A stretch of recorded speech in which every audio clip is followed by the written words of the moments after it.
কোন এক খুতবায় শুনেছি মানুষ তওবা করবে অন্যায় বা পাপ কাজ করার পর, কিন্তু মানুষ তওবা করে নামাজ পড়ার পর। প্রশ্ন হলো, 5 ওয়াক্ত নামাজের পর কি তওবা পড়া যাবে না? রাসূলুল্লাহ সাল্লাল্লাহু আলাইহি ওয়াসাল্লাম দিনে 70 বার তওবা পড়তেন, তাই আমাদেরকেও কি 70 বার পড়তে হবে নাকি এর বেশি পড়া যাবে?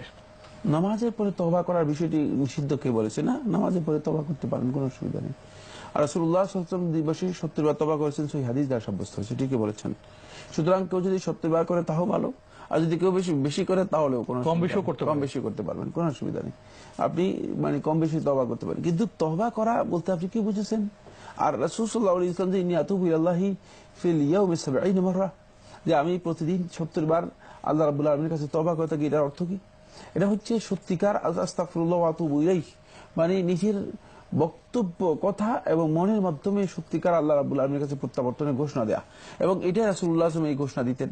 সুতরাং আস্তাগফিরুল্লাহ ওয়া আতুবু ইলাইহি অথবা আস্তাগফিরুল্লাহ আল আযীম লা ইলাহা ইল্লা হুয়াল হাইয়ুল কাইয়্যুম ওয়া আতুবু ইলাইহি, মানে যেভাবে বিভিন্ন বর্ণনার মধ্যে এসেছে, সেই মানে আঙ্গিকে রাসূল সাল্লাল্লাহু আলাইহি ওয়াসাল্লাম যে ঘোষণা দিতেন, এই ঘোষণা দেওয়াটা এখানে তওবা।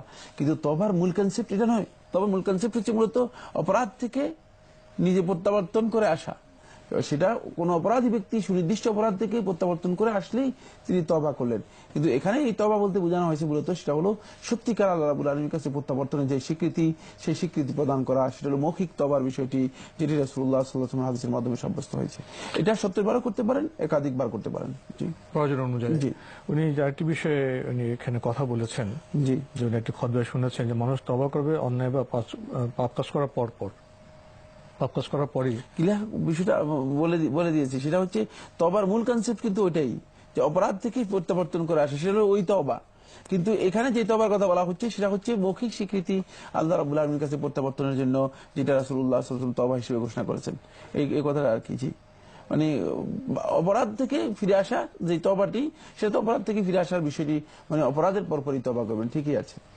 কিন্তু নামাজের পরেও রাসূলুল্লাহ সাল্লাল্লাহু আলাইহি ওয়াসাল্লাম এই স্বীকৃতি দিতেন, তওবা করতেন, সেটা হচ্ছে আস্তাগফিরুল্লাহ ওয়া আতুবু ইলাইহি। জি, এটা অপরাধ না করলেও, জি, অপরাধ না করলেও করতে আমাদের অজান্তে, বরং এটা ইবাদত, বরং এটা ইবাদত আমাদের অজান্তে অনেক কিছু হয়ে যেতে পারে। জি।